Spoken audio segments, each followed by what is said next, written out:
Hello friends, आज हम बात करेंगे एमरजेंसी प्रोविजंस के बारे में। तो देखिए, जो एमरजेंसी का जो टाइम होता है ना, हम बात करूँ यहाँ पे, तो जब एमरजेंसी लगती है, जैसे इंडिया में कभी भी अगर एमरजेंसी लगती है तो उसको हम क्या बोलते हैं, ये वो टाइम होता है गवर्नेंस का, मतलब कि ये वो टाइम पीरियड है गवर्नेंस का जो कौन प्रोक्लेम करता है, ये प्रेसिडेंट ऑफ इंडिया। जब कोई भी सिचुएशन, मतलब कि जब हमारे देश में खतरा आ जाता है, कुछ भी खतरा, अलग अलग जो हम कह सकते हैं कि क्राइसिस की बात की है कॉन्स्टिट्यूशन ने, तो अभी हम पढ़ेंगे। तो उसके बाद क्या होता है कि जो एडवाइस होती है कैबिनेट मिनिस्टर्स की, किसकी, कैबिनेट मिनिस्टर्स की जो एडवाइस होती है, उसके अंडर जो प्रेसिडेंट है वो ओवर रूल कर सकता है काफ़ी सारे प्रोविजंस जो हैं कॉन्स्टिट्यूशन में दिए गए हैं उनको, जो गारंटी करते हैं क्या, फंडामेंटल राइट, किसको, भारत के नागरिक को। ठीक है, तो एमरजेंसी प्रोविजंस जो हैं वो दिए गए हैं पार्ट 18 में भारत के संविधान के, और ये है 352 से लेकर 360 तक जो आर्टिकल डील करते हैं एमरजेंसी के साथ। उसके बाद अगर हम बात करें तो ये प्रोविजंस जो हैं ये सेंट्रल गवर्नमेंट को एनेबल करते हैं किसी भी एबनॉर्मल सिचुएशन के साथ, मतलब कि इफ़ेक्टिवली डील करने के लिए। तो अब कहने का मतलब ये है कि रैशनैलिटी जो है इनकी एमरजेंसी प्रोविजंस की जो कॉन्स्टिट्यूशन में ये रखे गए हैं वो इसलिए है क्योंकि ये सेफगार्ड करती है क्या, सोवरेनिटी, यूनिटी, इंटीग्रिटी और सिक्योरिटी किसकी, देश की। ठीक है, तो और साथ में डेमोक्रेटिक पॉलिटिकल सिस्टम की और संविधान की। अब कॉन्स्टिट्यूशन ने स्टिपुलेट किए हैं, यानी कि क्लियरली मेंशन किए हैं 3 टाइप की इमरजेंसी, नेशनल, कॉन्स्टिट्यूशनल और फाइनेंशियल। 3 टाइप की इमरजेंसी कॉन्स्टिट्यूशन में आपको मिलेगी। ठीक है, तो पहला नंबर हम बात करेंगे किसके बारे में, नेशनल इमरजेंसी के बारे में। देखिए, अब नाम इसका है नेशनल, तो नेशनल हो गया पूरे देश का, समझ आई। तो इसको आप ऐसे पढ़ सकते हो, नेशनल मीन्स पूरे देश के लिए। देखिए, नेशनल इमरजेंसी में क्या होता है, ये जैसे लड़ाई लग गई, किसी कंट्री ने हम पर अटैक कर दिया, ठीक है, वॉर होता है, एक्सटर्नल एग्रेशन हो जाता है, कोई अटैक कर देता हमारे ऊपर, या आर्म्ड रिबेलियन हो जाता है। ठीक है, तो कॉन्स्टिट्यूशन ने क्या एम्प्लॉय की है, expression proclamation of emergency, proclaim करना। ठीक है, क्योंकि ये इस टाइप की इमरजेंसी है इसलिए इसके लिए स्पेशल नाम दिया गया है प्रोक्लेमेशन।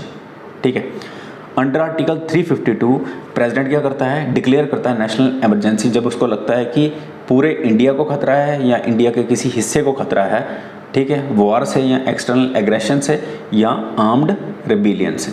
ठीक है, तो प्रेसिडेंट क्या करता है, डिक्लेयर करता है, कर सकता है नेशनल इमरजेंसी इवन अगर एक्चुअली वॉर ऑकर भी नहीं करे, यानी कि वॉर नहीं हो, एक्चुअल वॉर ना भी हो, तब भी ये डिक्लेयर कर सकता है नेशनल इमरजेंसी, या फिर आर्म्ड रिबेलियन ना भी हो तब ये डिक्लेयर कर सकता है, एक्सटर्नल एग्रेशन ना भी हो तब भी ये डिक्लेयर कर सकता है इमरजेंसी। ठीक है, और एक चीज़ और, जब नेशनल इमरजेंसी डिक्लेयर की जाती है वॉर के बेसिस पे या एक्सटर्नल एग्रेशन को के बेसिस पे, तो उसको बोलते हैं एक्सटर्नल, क्योंकि बाहर से अटैक हो रहा होता है, कोई स्टेट कंट्री कर सकती है हमारे ऊपर अटैक। ठीक है, उसको बोलते हैं एक्सटर्नल इमरजेंसी। तो अगर डिक्लेयर की जाए आर्म्ड रिबेलियन के बेसिस पे, उसकी ग्राउंड पे, तो हम उसको बोलते हैं इंटरनल इमरजेंसी। तो ये थी आपकी नेशनल इमरजेंसी। तो अब हम बात करेंगे किसकी, स्टेट इमरजेंसी। तो देखिए, आर्टिकल 355 ने इम्पोज की है ड्यूटी सेंटर में पे कि वो इंश्योर करे कि गवर्नमेंट जो है, जितनी भी स्टेट है हमारे देश में, वो जो प्रोविजंस दिए गए हैं भारत के संविधान में उसके मुताबिक चल रही हैं, उसके अकॉर्डिंगली चल रही हैं नहीं। तो ये ड्यूटी है किसकी, सेंटर की, ये सारी चीज़ें देखना। तो इस तरीके की जो ड्यूटी लगाई गई है सेंटर की, संविधान के अकॉर्डिंगली चेक करना है स्टेट को कि वो चल रही नहीं चल रही हैं, ये आती है आर्टिकल 356 के अंडर। अगर ये नहीं काम करती हैं स्टेट अच्छी तरीके से, कॉन्स्टिट्यूशनल मशीनरी अगर फेल हो जाती है उस स्टेट की, तो 356 के अंडर वहाँ पर क्या हुआ किया जाता है, प्रेसिडेंट रूल लगाया जाता है। ठीक है, क्या बोला जाता है, प्रेसिडेंट रूल। तो इसलिए स्टेट इमरजेंसी को हम बोलते हैं प्रेसिडेंट रूल। अच्छा, तो प्रेसिडेंट रूल जो है वो प्रोक्लेम किया जा सकता है अंडर आर्टिकल 356। तो ग्राउंड क्या है, आर्टिकल 356 एम्पावर करता है प्रेसिडेंट को कि ये प्रोक्लेमेशन जो है इशू करेगा अगर उसको लगता है कि ऐसी सिचुएशन बन गई है जिसमें स्टेट की गवर्नमेंट जो है वो प्रोविजंस जो है कॉन्स्टिट्यूशन के उसके मुताबिक नहीं चल रही है। और नेक्स्ट सेकंड ग्राउंड जो दी है इसमें 365 आर्टिकल दिया है कि जब भी स्टेट फेल हो जाएगी कि वो सेंटर डायरेक्शन दे रहा है और नहीं चल रही है उसके मुताबिक, तो ये मतलब कि लॉफुल बन जाता है प्रेसिडेंट को एक्शन लेना कि ऐसी सिचुएशन बन गई है स्टेट में कि गवर्नमेंट जो है स्टेट की वो जो प्रोविजंस हैं कॉन्स्टिट्यूशन के उसके मुताबिक नहीं चल रही है, नहीं फॉलो कर रही है सेंटर की डायरेक्शन, तो फिर प्रेसिडेंट रूल तब उस केस में भी लगाया जाएगा। तो अब हम बात करते हैं फाइनेंशियल इमरजेंसी के बारे में।